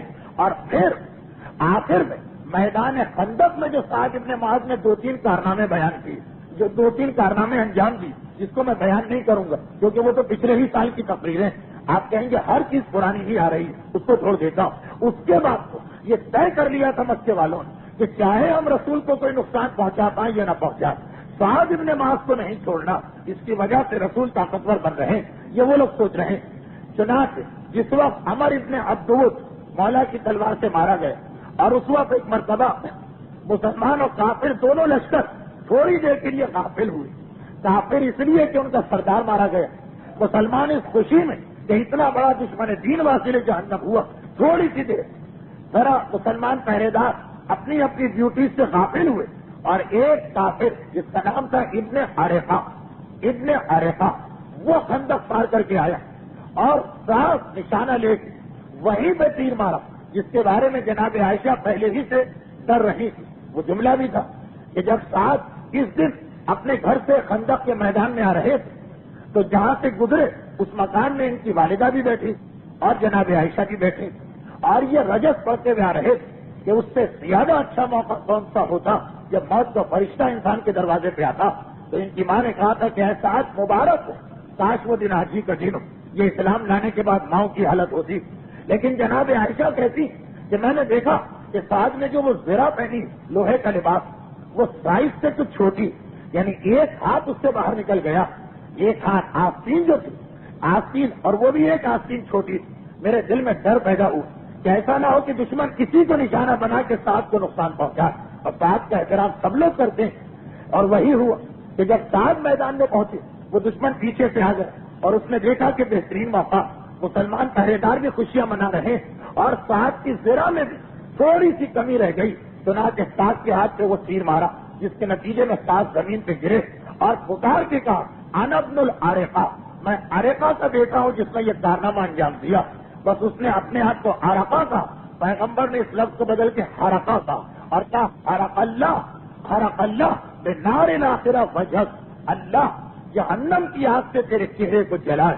میدان خندق میں سعد ابن معاذ کا زخمی ہونا پیغمبر کو اتنا غمگین کر گیا کہ پیغمبر اس کے قاتل پہ بددعا بھی کر رہے ہیں، اور اس کے نام کی مناسبت سے وہ حرقہ کہلاتا تو لفظ حرقہ استعمال کیا جس کے معنی ہے جلانا. خدا تجھے جہنم کی آگ میں جلا. سعد کو میدان خندق سے مسجد النبوی کے صحن میں لایا گیا اور وہاں پہ رکھا گیا. پھر باقی واقعات چھوڑ دیجیے. سعد ابن معاذ کا زخم بڑھتا گیا یہاں تک کہ آخر یہی طے پایا کہ جب تک کہ یہ رگ جس میں تیر لگا اور خون جاری اس کا منہ بند نہ کیا جائے سعد کی جان بچنے کا کوئی امکان نہیں. اس زمانے کی جو نرس تھی جناب رفیدہ انہوں نے یہ علاج تجویز کیا اور اس وقت خون روکنے کا طریقہ ایک ہی تھا, وہ یہ کہ لوہے کی سلاخ کو گرم کرو اور اس سے اس رگ کو داغو جس کا منہ بند کرنا. پیغمبر اسلام فرماتے کہ سعد کے زخم کو میں داغوں گا. خود پیغمبر آگے بڑھے اور وہ لوہے کی سلاخ لے کے جو زخم کا منہ ہے اس کو داغا. کچھ دیر کے لیے یا کچھ دنوں کے لیے خون کا سلسلہ بند ہو گیا. سعد بظاہر خیریت کے ساتھ ہے لیکن زخم میں تکلیف بھی ہے اور زخم تھوڑا پھولتا جا رہا. مسجد النبوی کے صحن میں پیغمبر نے خیمہ لگایا ہوا. سعد ابن معاذ اسی خیمے میں. اب یہاں پہ دو تاریخیں. ایک تاریخ یہ ہے کہ از خود ایک دن وہ زخم پھٹ گئے اور بڑی تیزی کے ساتھ خون کا ایک فوارہ سا بلند ہوا. اور دوسری روایت یہ ہے کہ سعد ابن معاذ خیمے میں کوئی بکری اس خیمے میں داخل ہو گئی اور بکری کا کھر اس کا پاؤں اس زخم سے ٹکرا گیا, جس کے نتیجے میں یہ زخم جسے پیغمبر نے داغ کر اس کا منہ بند کر دیا بکری کے کھر سے پھٹ گیا اور خون کا فوارہ بلند ہوا.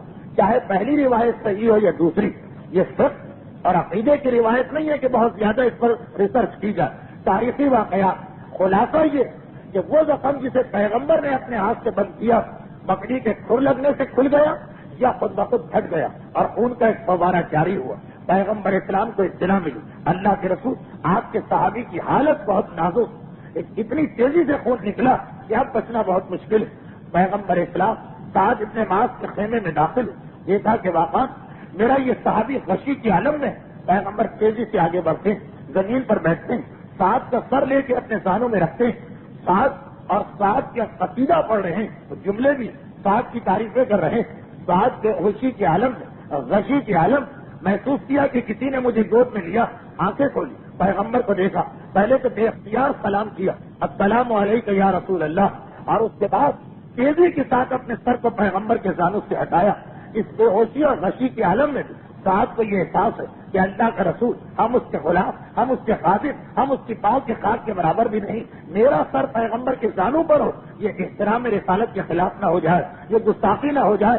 تیزی کے ساتھ اپنے سر کو ہٹایا اور پیغمبر اسلام سے صرف ایک جملہ پوچھا, ایک سوال پوچھا کہ کیا میں نے حق اسلام کو ادا کیا یا ادا نہ کیا؟ پیغمبر نے کہا بے شک صاحب, اور اس وقت تمہاری پریشانی اور بیماری کو دیکھ کر عرش الہی بھی کانپ رہا. لیکن پھر ایک فقہی مسئلہ پیش آیا. پیغمبر فوراً خیمے سے باہر آئے اور سعد کے رشتہ داروں کو حکم دیا کہ سعد کو اب مسجد سے اٹھا کے ان کے گھر میں لے جاؤ. اب تک مسجد میں رہے مگر جس انداز سے خون جاری, اب اسے مسجد سے اٹھا کے گھر میں لے جاؤ. چنانچہ سعد کے رشتہ دار سعد کو گھر لے کے گئے. تھوڑی دیر کے بعد پیغمبر اسلام کو اطلاع ملی کہ اللہ کے رسول سعد دنیا سے رخصت ہو گئے. اس کے بعد جو واقعات ہیں وہ آپ کی سال ثواب کی اس مجلس میں پڑھتے ہیں, سنتے ہیں, جس میں فشار قبر کا تذکرہ ہوتا. لیکن میں اس چیز کو نظر انداز بھی نہیں کر سکتا یہ سوچ کر کہ آپ نے یہ واقعہ کئی دفعہ سنا, یہ تاریخ کے واقعات میں خلل ہو جائے اور تفصیل سے بیان بھی نہیں کر سکتا. تو بس جلدی جیسے ہی پیغمبر کو یہ اطلاع ملی, روایت یہ کہ پیغمبر فوراً اپنی جگہ سے کھڑے ہوئے, ننگے پیر گھر سے نکلتے ہیں. یہاں تک کہ جو چادر پیغمبر کندھوں پہ ڈالتے ہیں, آج یہ چادر بھی نہیں, بے چادر کے, بے جوتی کے پیغمبر گھر سے نکل کے سعد کے گھر میں داخل ہوئے اور ایک مرتبہ دروازے میں جا کے کھڑے ہو گئے. اپنے صحابیوں کو حکم دیا کہ میں یہاں کھڑا ہوں, میری آنکھوں کے سامنے سعد کو غسل دو. غسل دیا گیا, کفن پہنایا گیا. اس کے بعد نماز جنازہ کا وقت آیا. نماز جنازہ ایک مرتبہ سعد کی میت کو لا کے رکھا گیا. وہ 2-3 جملے تو آپ سنتے ہی رہتے ہیں کہ پیغمبر اسلام نماز جنازہ جو پڑھائی تو بڑے عجیب انداز اور طریقے سے پڑھائی. یعنی پیغمبر نماز جنازہ اس طرح پڑھا رہے ہیں کہ پیغمبر زمین پہ نہیں کھڑے, خالی پاؤں کا پنجہ زمین پر ہے, اگلا حصہ ایڑی اور پاؤں کا باقی حصہ زمین سے اوپر. پیغمبر اسلام کو اس عجیب حالت میں لوگوں نے کھڑے دیکھا, سوال کر لیا اللہ کے رسول یہ کس لیے؟ کہا کہ اتنے سارے فرشتے سعد کی نماز جنازہ پڑھنے کے لیے آ رہے ہیں کہ میرے پاس کھڑے ہونے کی جگہ نہ رہی. اور پھر لوگوں نے دیکھا کہ نماز جنازہ اللہ اکبر سے شروع ہوتی. پیغمبر نے 70 مرتبہ اللہ اکبر کہا, پھر نماز جنازہ شروع کی. بعد نماز پوچھا کسی نے کہا اے اللہ کے رسول یہ 70 نماز تکبیریں آپ نے کیوں کہی نماز جنازہ؟ تو پیغمبر نے کہا صرف اس لیے کہ میں نے پہلی تکبیر کہی کہ دیکھا کہ آسمان کے دروازے کھلے اور 1000 فرشتے اتر کے زمین پہ آ رہے. میں نے ان کی خاطر کہ وہ بھی جماعت میں شریک اور دوبارہ اللہ اکبر کہا تو پھر دیکھا کہ 1000 فرشتے اور اتر کے زمین پہ آ رہے ہیں. میں نے 70 ایسے گروہ فرشتوں کے دیکھے جس میں ہر ایک میں 1000 فرشتے تھے. چنانچہ ہر گروہ کی خاطر ایک مرتبہ پھر میں اللہ اکبر کہتا تاکہ انہیں بھی پوری نماز مل جائے. اور اس کے بعد پیغمبر نے ایک عجیب جملہ کہا کہ یہ 70,000 فرشتے جو سعد کے جنازے میں آئے یہ وہ فرشتے جن کے قدم آج تک زمین پہ نہیں لگے, یہ کبھی آسمان سے نہیں اترے. یہ پہلا موقع آج تک ان کے قدم یعنی جو ریگولر اور باقاعدہ آنے والے فرشتے ان کی تعداد تو اس کے علاوہ ہوگی. یہ 70,000 تو وہ فرشتے جو کبھی بھی آسمان سے زمین پہ نہیں آئے مگر سعد کے جنازے کی خاطر پروردگار عالم نے انہیں خاص حکم دیا. اب ایک مرتبہ مدینے والے جو سعد کے فضائل اور شخصیت کو پہلے سے جانتے تھے اور احترام سعد بڑھتا جا رہا, اتنا عظیم اور اتنا عجیب ان کا مقام, پروردگار عالم ان کا غم و مات. جیسا میں نے اکثر کھوجے حضرات میں دیکھا لائن لگائے کھڑے, کندھا بھی اور ختم بات. وہ جو سنت ہے اسلام کی وہ اس زمانے میں نہیں تھی, اور شاید آپ میں سے بہت سے سمجھتے ہیں کہ اب تک وہ حکم نہیں آیا, لیکن وہ حکم تو آ چکا. وہ یہ کہ کندھا دیتے وقت چاروں طرف سے کندھا دو. باقاعدہ گھومنے کا طریقہ اسلام نے بتایا کہ کس طرح سیدھا کندھا, الٹا کندھا, آگے جا کے کندھا دو, پیچھے جا کے کندھا دو. تو بعض چیزیں ایسی ہوتی جو حرام نہیں, جو گناہ نہیں. لیکن اگر یہ سوچا جاتا, یہ میں ضمنی طور پہ ایک بات کہتا ہوں کہ کسی نے بڑا قصیدہ پڑھا کہ دیکھیے جنازے کو کندھا دینے کا کتنا سسٹمیٹک طریقہ ہمارے یہاں ہوتا, نہ کوئی ہڑبانگ ہوتی ہے, نہ کوئی دھکم پھیل ہوتی ہے, نہ کوئی کسی قسم کا تصادم ہوتا, سب ایک لائن میں کھڑے. اگر اس کا قصیدہ نہ پڑھا جاتا تو شاید میں اس وقت اس پہ اتنی بات ہی نہ کرتا. مگر یہ وہ ڈسپلن اور سسٹم جس کی وجہ سے سنت کا ثواب چھوٹ رہا. اسلام اسی چیز کو پسند کرتا جس کی برائی کچھ لوگ کرتے ہیں. لیکن ہم سے دیکھیے, ہم سے سیکھیے کندھا دینے کا طریقہ. کیسے فوجیوں کی طرح لائن بنا کے کھڑے رہتے ہیں. وہ کھلا مسجد میں ہم گئے, انہیں یہ بھی پتا نہیں, کچھ آدمی آگے آ رہے ہیں, کچھ پیچھے آ رہے ہیں, ادھر جھگڑا ادھر جھگڑا. یہ وہی حکم اسلام, چاہے اس انداز سے نہ ہو, لیکن طریقہ یہی بتایا کہ وہ فوجی طریقہ نہیں ہے اس کے اندر کندھا دینے کا کہ بس ایک جہاں سے پکڑا جنازے کو تو وہیں تک پکڑے رہے, اس کے آگے نہیں, چاروں طرف سے کندھا دینا. اور طریقہ بھی ہے کہ پہلے کس طرف جائیں, پھر کدھر جائیں, پھر کدھر جائیں, پھر کدھر جائیں. لیکن یہ اس سے سن 5 ہجری سے پہلے یہ طریقہ نہیں تھا. آپ میں سے بھی کچھ نے شاید وہ سن 5 ہجری سے پہلے کی کوئی کتاب پڑھی تو اس کے بعد یہ نیا مسئلہ آ چکا. اور وہ سعد ابن معاذ کے جنازے میں آیا وہ اس طرح کہ لوگوں نے پہلی دفعہ رسول کو دیکھا کہ رسول آپ عجیب طریقے سے کندھا دے رہے ہیں, کبھی آگے جاتے, کبھی پیچھے آتے, کبھی دائیں جاتے, کبھی بائیں جاتے. کسی نے پوچھ لیا اللہ کے رسول یہ کندھا دیتے ہوئے آپ کیوں گھوم رہے ہیں؟ پیغمبر نے کہا اس لیے کہ جبرائیل نے میرا ہاتھ پکڑا ہوا, جدھر جبرائیل جاتے تھے میں بھی ادھر پہنچ جاتا, جدھر وہ کندھا دیتے تھے ادھر میں بھی کندھا دیتا. یعنی یہ سارا طریقہ پیغمبر اسلام کی شریعت میں آیا, پہلی مرتبہ اس پہ عمل جبرائیل نے کیا, اور قیامت تک کے لیے یہ مسئلہ اپنی جگہ کتابوں میں ثابت ہو گیا. یہ سعد ابن معاذ کا جنازہ اسی دوران یہ تو آپ نے سنا کہ کافروں کو سب سے زیادہ دشمنی سعد سے تھی, تو یہی حالت منافقوں کی بھی تھی. کافر اور منافق تو ایک جیسے ہوتے. اس وقت جب کندھا دیا جا رہا تو کسی نے جملہ کہہ دیا, یعنی سعد کا جتنا جنازہ بھی گیا پورے راستے مختلف قسم کی باتیں ہوتی رہی.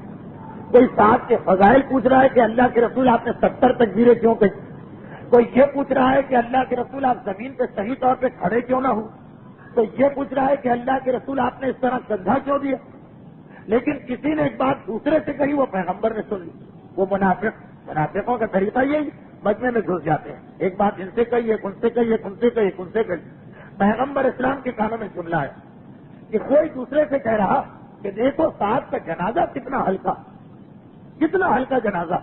اچھا بظاہر آپ کو اس جملے میں کوئی خرابی نظر نہیں آئے گی, مگر منافقین بطور اعتراض یہ کہہ رہے ہیں کیونکہ سعد ابن معاذ اسلام لانے سے پہلے مدینے کے یتیم اور طاقتور انسانوں میں مانے جاتے تھے. کہنے والے کا مقصد ایک طنز کرنا کہ اسلام لانے کے بعد کیا فائدہ ملا سعد کو, سوکھ کے کاٹا ہوگا. مختلف لڑائیوں کے اندر سعد ابن معاذ اتنے کمزور ہو گئے. یعنی اس کی مراد یہی, میں تشریح تو کیا کروں کہ کسی نے دوسرے سے بطور طنز کہا دیکھو تو صحیح کتنا ہلکا ہو گیا ہے سعد کا جنازہ. اس وقت پیغمبر نے پلٹ کسی طنز کو سعد کی فضیلت بنا دیا. بات تمہیں پتا بھی ہے کہ جنازہ ہلکا کیوں, اس لیے کہ اس کو فرشتے اٹھا رہے ہیں, تم پر تو کوئی بوجھ ہی نہیں آ رہا. یہ منافق کے اس جملے کو توڑنے کے لیے پیغمبر نے یہ کہا لیکن اب یہ ایک اور بات کہ حدیث کو سمجھنا بھی ایک فن ہے. یہ نہیں ہے کہ ہر بچہ آگے بڑھ کے حدیثیں بیان کرنے لگے اور فقہی مسئلے بیان کرنے لگے. اس کا یہ مطلب بھی نہ نکالیے. جو 3-4 سال پہلے میں نے ہی ایک تقریر میں یہاں عرض کیا کہ اب آپ یہ کہیں کہ جس کا جنازہ بڑا بھاری ہوگا اس کا مطلب وہ بڑا گناہگار، اور جس کا جنازہ بہت ہلکا ہوگا وہ بہت ہی تیز. یہ نہیں، وہ ایک اصول نہیں دے رہے رسول جو بعض جگہوں پہ ہوتا جنازے کو کندھا دے کے آئے، کندھا پکڑے بیٹھے، بڑا گناہگار انسان لگ رہا تھا، ہمارا کندھا ٹوٹ گیا. یہ کوئی طریقہ نہیں، یہ حرام بھی ہے، یہ حرام بھی ہے. توہین مومن ہے، توہین میت ہے سراسر. لیکن بعض جگہوں پہ واقعاً یہ خیال ہے کہ جس کا جنازہ بھاری ہوتا وہ گناہگار ہے، جس کا جنازہ ہلکا ہوتا وہ نیکوکار. پیغمبر یہ مسئلہ نہیں سمجھا رہے. پیغمبر منافقین کے اس تانے کو توڑ رہے ہیں کہ تم یہ کہہ کر کہ سعد نے اسلام کی خاطر اتنی قربانی دی، اسے ملا کیا؟ یہ ملا ہے کہ اس کے جنازے کو اس وقت فرشتے آ کے کندھا دے رہے ہیں. اور اس کے بعد پھر پیغمبر اسلام کا یہ جملہ بھی کہ اے مسلمانوں یاد رکھو، اس وقت عرش الہی کانپ رہا سعد کی میت کو، سعد کے جنازے کو دیکھ کے عرش الہی کانپ رہا. یہ جملہ بھی پیغمبر نے انہی کے بارے میں کہا.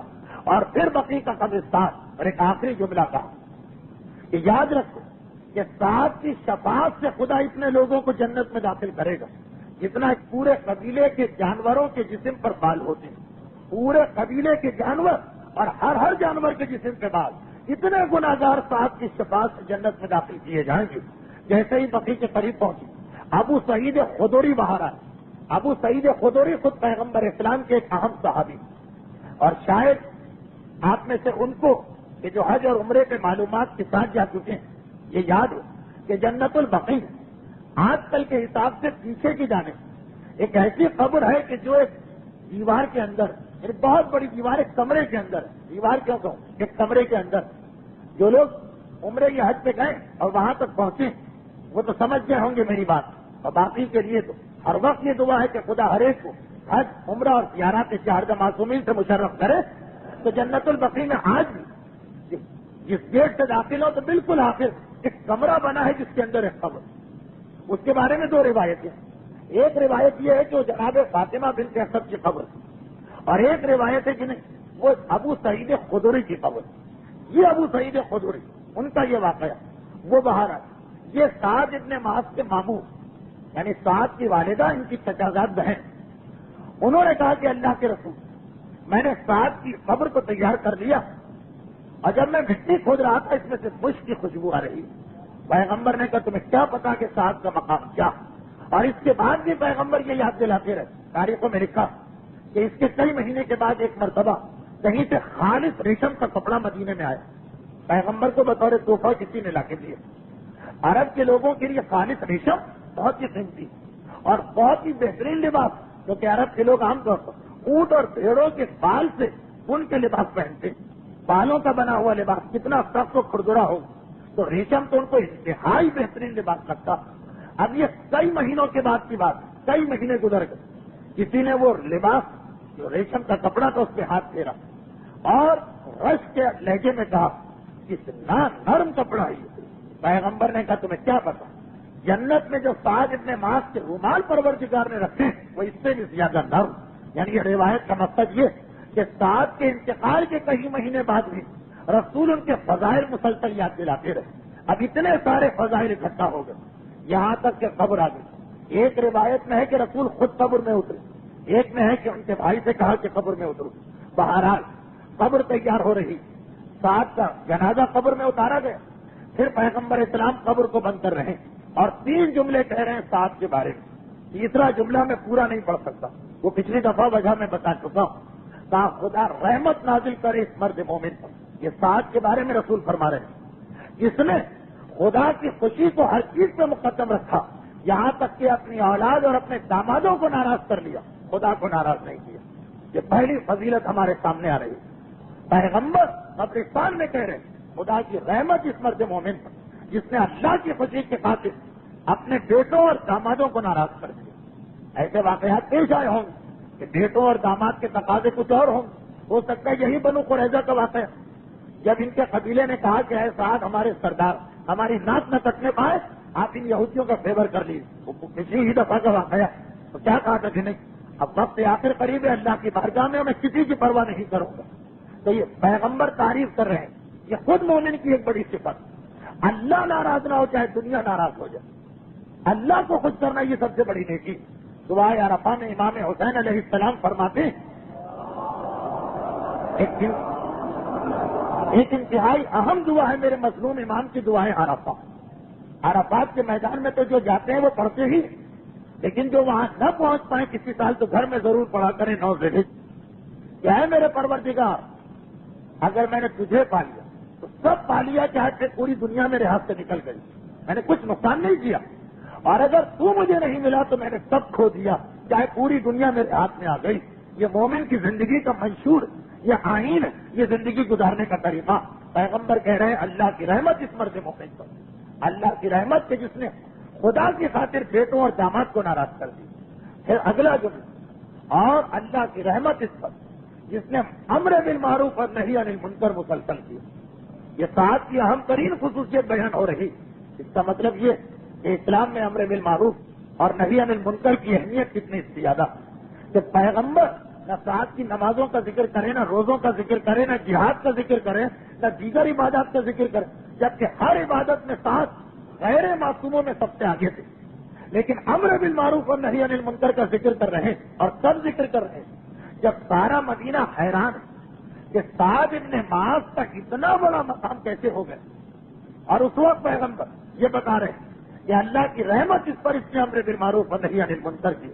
اگر اس نے بھی یاد رکھی، ہر ایک کو اختیار نہیں، بغیر مسئلے جانے ہوئے جو لوگ دین پھیلانا چاہتے ہیں وہ بہت بڑی حماقت و غلطی کرتے ہیں. خصوصاً ہمارے موجودہ زمانے میں بعض خواتین ایسی جو خدمت دین اس کو سمجھتی ہیں کہ غلط مسئلے کہ ہم خدمت دینی کر رہے ہیں. یہ اتنا آسان کام نہیں. ایک مبہم بات کہنا آسان ہے، اجمالی بات، اہمیت نماز پہ تفصیل کر دینا آسان، مگر اس کے مسائل بیان کرنا یہ ہر ایک کے بس کی چیز نہیں. تو امر بالمعروف اور نہی عن المنکر واجب، مگر اتنا کہ جتنی تم میں طاقت و استطاعت. سعد ابن معاذ کا تذکرہ پیغمبر کر رہے، اس نے یہ اہم ترین فضیلت یہ بیان کی. اور تیسری بات یہ کہ اللہ رحمت نازل کرے اس مرد مومن پر جس نے اللہ کی خوشی کی خاطر نہ بیٹوں کا خیال کیا نہ داماد کا، بلکہ لفظ ہے نہ بیٹوں کی ناراضگی کا خیال کیا نہ دامادوں کا. اور اس نے امر بالمعروف کیا اور نہی عن المنکر کیا.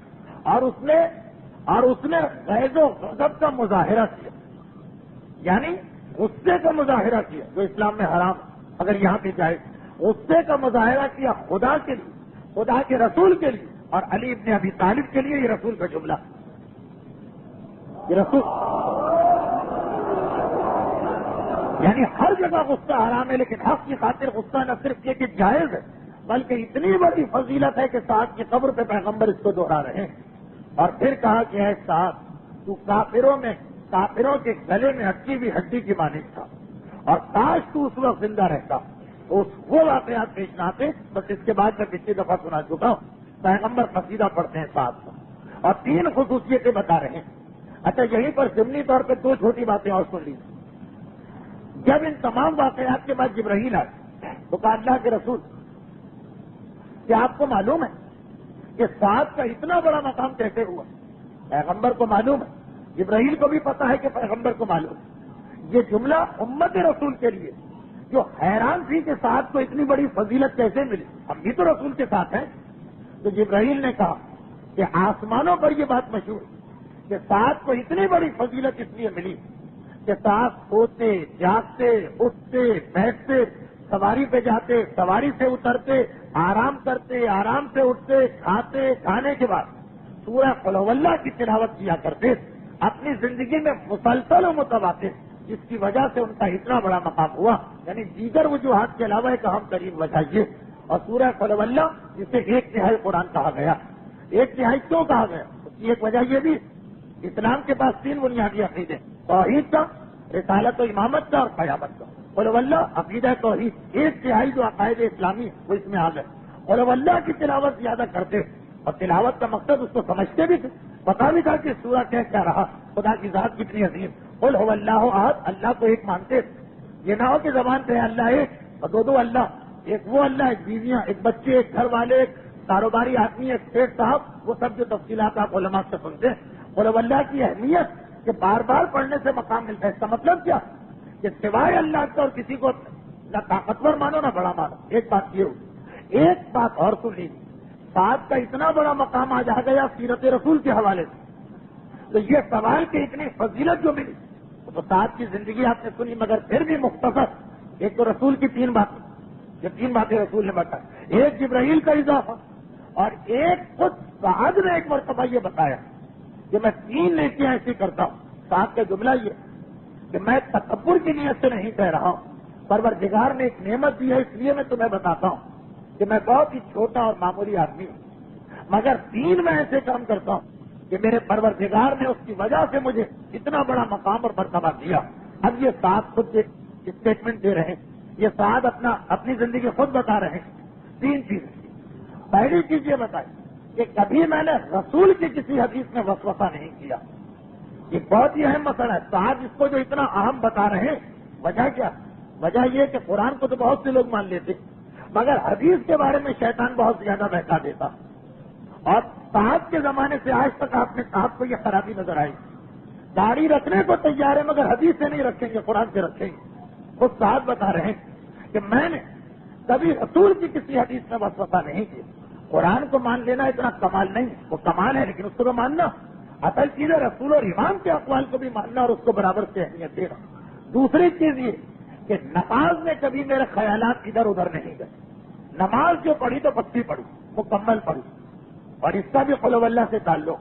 جب اللہ کو اتنا ہی حاضر و ناظر مانو تو نماز میں توجہ ہٹ ہی نہیں سکتی. اور تیسری چیز یہ بھی بڑی اہم چیز ہے، اب چاہے آپ کتنا ہی کہیں لیکن دیکھیں میرا موضوع آ گیا. تیسری چیز کہ کسی میت میں شریک نہیں ہوں مگر یہ کہ سارا راستہ سوچتا رہا کہ منکر و نکیر مجھ سے سوال کریں گے تو میں کیا جواب دوں. کسی کے جنازے میں جاؤں، کسی کے میت میں جاؤں، کہیں بھی موت کا ذکر. یہ کچھ مرنے والے کے بارے میں اتنا نہیں، اپنے بارے میں کہ میں منکر و نکیر کا کیا جواب دوں گا. تو سعد کہتے ہیں میں نے حدیث میں کبھی شک نہیں کیا، میں نے نماز میں خیالات کو بھٹکنے نہیں دیا، موت کے موقع پہ ہمیشہ منکر و نکیر کو یاد رکھا. اس لیے پروردگار نے مجھے یہ مقام دیا. یہ سعد کا اسٹیٹمنٹ، وہ جبرائیل کا بیان، وہ پیغمبر کی حدیث. خیر یہ ساری چیزیں جمع ہو تو وہ عظیم صحابی ہمارے سامنے آیا جس کی شفاعت سے اتنے گنہگار جنت میں جائیں گے. مگر اب دیکھیے آخری جملہ جو آپ میں سے ہر ایک کو یاد آ چکا ہے. اتنا مشہور واقعہ ہے کہ میں خود بھی بہت پریشان تھا کہ اس کو بتاؤں یا اس کو چھوڑ دوں. خیر اللہ پہ توکل کر کے میں نے بیان کر دیا آخری جملہ. لیکن آخری جملے سے پہلے ایک اور چھوٹا سا اسلام کا پیغام. جب پیغمبر اسلام سعد کی میت کو قبر میں اتار چکے ایک روایت کی بنیاد پر، پھر پتھر لا کے رکھے گئے، پھر پیغمبر نے مٹی میں پانی ڈال کے گیلی مٹی سے پتھروں کو بند کرنا شروع کیا اور اس وقت ایک جملہ کہا کہ مجھے پتا کہ یہ سب ختم ہو جانے والا ہے، کہ پتھر رکھے جائے، مٹی رکھی جائے، کچھ بھی کیا جائے، بہرحال انسان کا جسم تو قبر میں ختم ہوگا. لیکن اللہ اس بندہ مومن کو پسند کرتا کہ جو جب کوئی کام کرے مضبوط کرے، مستحکم کرے، مکمل کرے. چاہے پتا بھی ہو کہ زیادہ عرصے نہیں، لیکن کام کبھی ادھورا نہ کرو، نامکمل نہ کرو، بے دلی کے ساتھ نہ کرو، ہاف ہارٹڈ نہ کرو. جو کام بھی کرنا ہے پورے شوق و توجہ. اتنی اہم ہے یہ اخلاقی نصیحت کہ 85 اس کی مثالیں سامنے آ جائیں مگر اس سے پہلے گھڑی کی سوئیاں سامنے آ رہی. اس لیے اس پر آپ غور کیجیے، موقع ملا ہے تو آئندہ کبھی وضاحت ہو جائے گی. اب اس کے بعد وہ جملہ سن لیجیے. یہ سارے فضائل جو آج آپ تقریباً 65 منٹ ہو گئے آپ کو یہ سنتے سنتے سعد کے فضائل، جس کا آغاز ہوا اس باغ سے کہ جہاں سعد نے اسلام قبول کیا، اختتام ہوا جنت البقیع میں اس منزل پر کہ سعد کی قبر بند ہو گئی. اور اتنے فضائل سنے کہ جیسے ہی قبر بند کی پیغمبر نے پتھر اور مٹی کو جوڑ کے قبر بنائی اور اس کے بعد اس کے اوپر مٹی ڈالی. سب سے پہلے سعد کی ماں آئی. ہماری فقہ کے مطابق عورت کا قبرستان میں جانا نہ حرام ہے نہ مکروہ، بلا شوق اور بلا جھجک جا سکتی ہے، شرط یہ کہ حجاب کی پابندی کرے. اور حجاب کی پابندی نہ بھی کرے تو گناہ بے حجابی کا ملے گا، قبرستان کا نہیں ملے گا.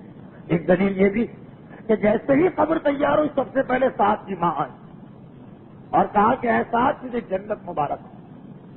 اتنے فضائل جو سنے سعد کے، یہ پیغمبر اب تک سعد کا قصیدہ پڑھ رہے. بس اب یاد کیجیے جملہ پیغمبر نے روک دیا، کہا کہ اے مادر سعد ٹھہر جا. اپنے پروردگار کے بارے میں اتنے جلدی کوئی حکم نہ لگا. خدا ہمارا نوکر نہیں کہ جو ہم کہیں گے ویسے ہی ہوتا جائے. اپنے خدا کے بارے میں اتنی جلدی کوئی حکم نہ لگا. اللہ کے رسول آپ نے میرے بیٹے کی اتنی فضیلتیں بتائی، یقیناً وہ جنت میں ہوگا. تو کہا نا کہ تجھے جنت مبارک، اس کا مطلب یہ ہوگا کہ جنت میں پہنچ گیا مبارک. تو ماں کا وضاحت بھی کر رہی ہے اس لیے کہ آپ نے اتنی فضیلتیں بتائیں. پیغمبر کا جملہ تجھے کیا پتا اس وقت آپ بیچارے قبر میں مبتلا، قبر کی دیواریں اسے اپنے درمیان لے کے دبا رہی. اللہ کے رسول نے یہ جملہ ابھی کہا، اور اسی حوالے سے ایک جملہ بعد میں کبھی کہا.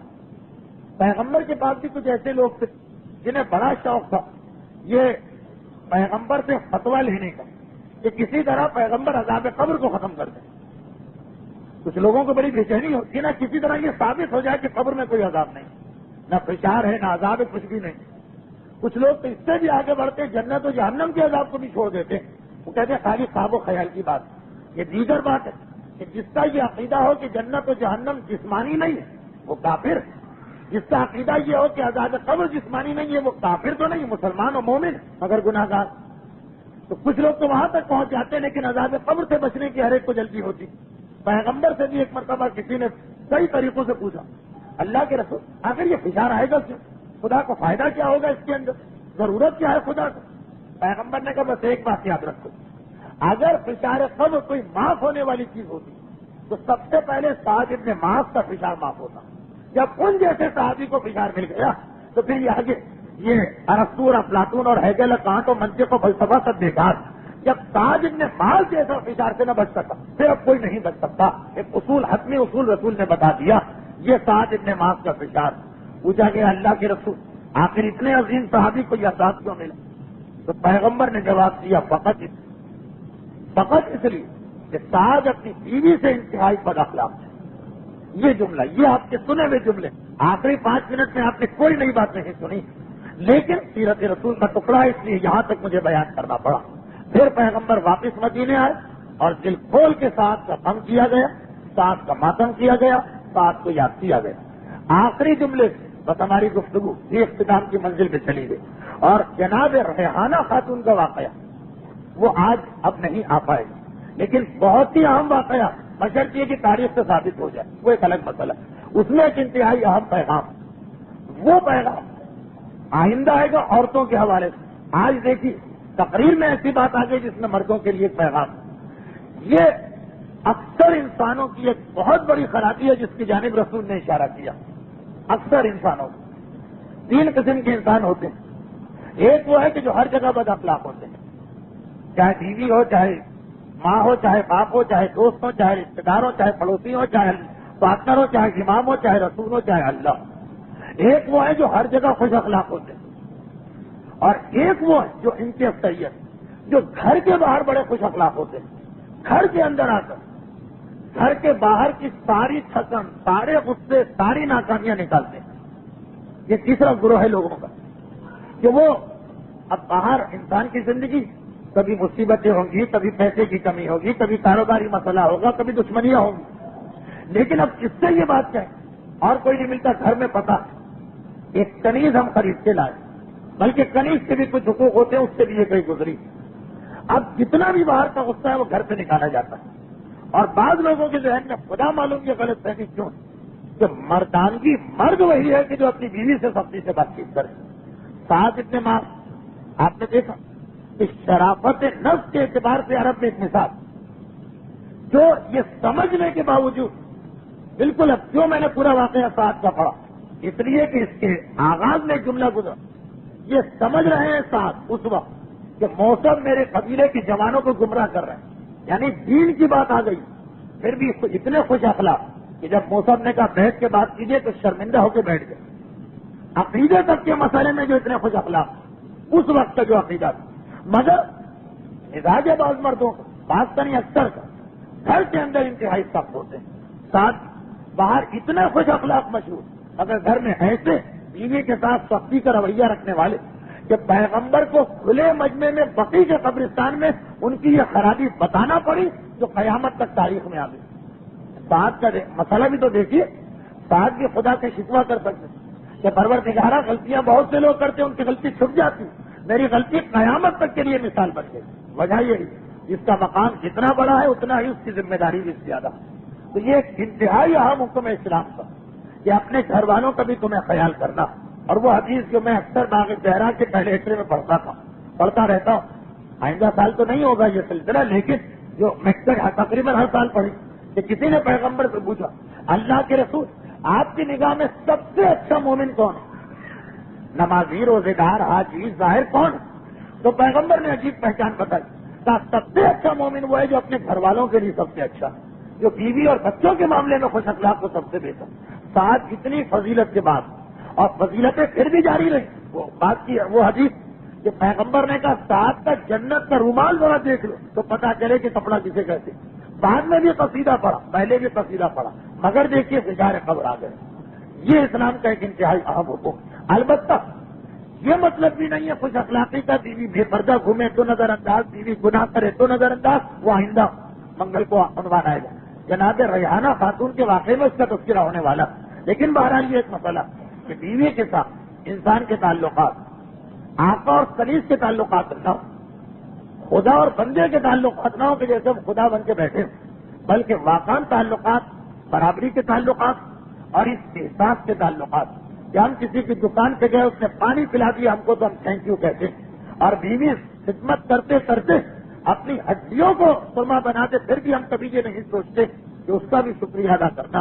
ہماری دکان کا نوکر ہے، اس کے بھی وقت بندھے ہوئے، اتنے بجے سے اتنے بجے کام کرے، یا اگر ہم خود کسی کے نوکر تو ہمیں بھی پتا کہ ہم کہاں اوور ٹائم شروع کر دیتے ہیں اور کہاں اپنا وقت پورا ہوا تو اس کے باہر نکل جاتے ہیں۔ مگر بیوی کے بارے میں سوچنا کہ نہ کبھی وہ آرام کر سکتی، نہ کبھی وہ کام میں ناغہ کر سکتی ہے، نہ کبھی وہ بیمار ہو سکتی، یہ سارے تصورات ذہن سے نکالنا۔ اسی لیے اب آج کیونکہ مجلس تو نہیں ہے، اس اعتبار شاید کوئی سوال آیا ہو میرے پاس، سوال تو پہلے پہنچا تھا لیکن موضوع ایسا بن گیا کہ اس کی تفصیل میں جانے کا موقع میں پھر بھی بہت مختصر میں بتا دوں، کیونکہ کچھ شادی شدہ زندگی کے مسئلے کہ کیا اسلام میں کم عمری کی شادی کی اجازت ہے؟ کیونکہ کہا تو یہ جاتا ہے کہ لڑکے اور لڑکی کی رضامندی کے بغیر شادی جائز نہیں۔ جی ہاں، اسلام میں کم عمری کی شادی کی اجازت ہے، اور جو لوگ کہتے ہیں کہ بغیر اجازت کی شادی جائز نہیں، وہ مطلب ہوتا ہے بالغ لڑکا اور بالغ لڑکی کی شادی بغیر اجازت کے نہیں ہو سکتی۔ نابالغ لڑکا اور لڑکی ہو تو اگر ان کے ولی راضی ہیں تو شادی ہو جائے گی، اور اگر کیونکہ نابالغ اگر ہو تو چاہے لڑکا اور لڑکی راضی بھی ہو تو شادی نہیں ہو سکتی۔ گھروں میں کتنی ہی مرتبہ بچے کبھی دولہا دلہن کا کھیل کھیلا کرتے، بارات آ رہی ہے اور شادی ہو رہی ہے اور ختم۔ تو اب یہ ہے کہ یہ نہیں کہ لڑکا لڑکی راضی ہے تو ہو گئی شادی، نہیں، نابالغ راضی ہو تو بیکار ہے اس کا راضی ہونا، اور ناراض ہو اور ولی راضی ہے تب بھی شادی ہو جائے گی۔ تو یہ جو کہا جاتا ہے کہ لڑکا اور لڑکی کی رضامندی ضروری، یہ اس وقت ہے جب دونوں بالغ ہیں۔ اگر دونوں نابالغ ہیں تو ان کی رضامندی بھی بیکار ہے، ناراضگی بھی بیکار ہے، پھر ولی کا مسئلہ چلے گا۔ اور ولی کون ہے؟ باپ اور دادا۔ وہ نہ ہو تو جس کو وہ وصی بنا کے جائے، اور وہ نہ ہو تو مجتہد اور اس کا وکیل، اور کوئی ولی نہیں، نہ چچا ولی ہے، نہ ماموں ولی ہے، نہ بڑا بھائی ولی ہے، نہ بڑی بہن ولی ہے، نہ ماں ولی۔ یہ رشتہ دار جو میں نے مختصراً بتا دی۔ تو نابالغ کی شادی اسلام میں جائز بھی ہے، اس شرط کے ساتھ کہ ان کے ولی اگر راضی، اور ولی خود اگر راضی ہو ناراض ہو سب بالکل بیکار۔ دوسرا سوال یہ کہ اس قسم کے سوالات جو ہیں جس میں کتاب کا ایک مسئلہ نمبر لکھ کے کہا جائے کہ اس کی وضاحت کر رہی ہے، بڑا مشکل ہے۔ اس لیے کہ جس نے کتاب لکھی ہے اس کو بھی ساری کتاب یاد نہیں ہے، تو میری کیا حیثیت ہے؟ تو خالی سوال ہو تو جواب دینے میں آسانی ہوتی ہے۔ توضیح کا مسئلہ نمبر 582 کہ بیوی کا کفن شوہر پر ہے اگر کہ بیوی خود مالدار ہو، اور اگر شوہر نابالغ یا دیوانہ ہو تو ولی شوہر کو اس کے مال سے کفن دے۔ اچھا، اس حوالے سے انہوں نے بات پوچھی تھی کہ بہرحال بات مکمل ہو گئی کہ مسئلہ بالکل آسان ہے کہ بیوی کے حقوق میں یہ شامل ہے کہ اس کا کفن اس کے شوہر کو دینا۔ شوہر اگر نابالغ ہے تب بھی اس کے مال سے کفن دلوایا جائے۔ پھر ان کے ذہن میں آیا کہ شوہر نابالغ کیسے ہو سکتا، تو وضاحت ہو گئی کہ بالکل ہو سکتا، شریعت میں کوئی اشکال اور کوئی حرج نہیں۔ چاہے دونوں بالغ ہوں تو دونوں کی رضامندی چلے گی، البتہ لڑکی میں باپ کی بھی اجازت دی جائے گی۔ دونوں نابالغ ہوں تو دونوں کے ولی نکاح پڑھا سکتے ہیں۔ کوئی ایک بالغ اور دوسرا نابالغ ہے تو جو بالغ ہے وہ اپنی مرضی سے، اور جو نابالغ ہے اس کے ولی کی اجازت ہوگی۔ یعنی اگر عورت بالغ ہے تو اپنا نکاح جب تک کہ وہ راضی نہ ہو نکاح نہیں ہوگا، اس کے ساتھ اس کے باپ سے پوچھا جائے، لیکن اس سے ضرور پوچھنا۔ مثلا 14 سال کے لڑکے کی 12 سال کی لڑکی سے شادی ہو رہی ہے، تو عمر کے اعتبار سے تقریباً برابر، یا 12 سال کے لڑکے کی 12 سال کی لڑکی سے شادی ہو رہی ہے، دونوں بالکل برابر، مگر کیونکہ 12 سال کی لڑکی اسلام میں بالغ، اس کی اجازت لا دے، اور 12 سال کا لڑکا نابالغ ہے، اس لیے اس کی اجازت بیکار ہے، بلکہ اس کے باپ کی اجازت دینا پڑے گی۔ اور یہی آغاز گلپائکانی کے فتوے کا مطلب ہے کہ اگر پھر 12 سال کے لڑکے کی 12 سال کی لڑکی سے شادی ہوئی اور پھر اس عورت کا انتقال ہو گیا، تو اس کا کفن اس کا شوہر دے گا۔ شوہر اگر بالغ ہو تو خود لا کے دے دے، لیکن نابالغ تو اپنا پیسہ بھی خرچ نہیں کر سکتا، تو اس صورت میں جس طرح اس کے ولی نے اس کی شادی کروائی، اسی طرح اس کا ولی اس کی بیوی کے کفن کا انتظام کرے گا اسی کے پیسوں میں سے۔ یہ مسئلے کا مطلب ہے، لیکن بہرحال ایسا مسئلہ نہیں تھا کہ جس کو اتنے بڑے اجتماع اس خاص اہمیت کے ساتھ پوچھا جاتا اور اس کا جواب مانگا جاتا۔ ایسا اگر کوئی سوال ہو تو آپ تحریری جواب مجھ سے لے لیا کریں، اتنے بڑے مجمع کے لیے کوئی مسئلہ نہیں۔ جہاں بچوں کی شادی کی بات کر رہے ہیں یا بڈھے بیٹھے ہیں شادیاں نہیں ہو رہی، 35-37 سال کی لڑکوں کی عمر ہے، 30 سال کی لڑکیوں کی عمر، اور ان کی شادی کوئی نہیں کروا رہا۔ خیر بہرحال یہ تو ایسی بات آ گئی۔ تو اسلام میں اس چیز کو بہت ہی اہم سمجھا گیا کہ بیوی کا حق ادا کیا جائے، اس لیے آج اگر کہ مسائل نہیں ہوں گے لیکن ایک جملہ، اور یہی وجہ کہ بعض جملے ہم کو بڑے عجیب لگ جاتے ہیں، مگر اس لیے عجیب لگتے ہیں کہ ہمارے یہاں بیوی کا تصور ہی کچھ اور، نوکرانی کا تصور۔ امام مظلوم کا یہ جملہ کہ میرا دل نہیں لگتا اس گھر میں جس میں رباب یا سکینہ نہ ہو۔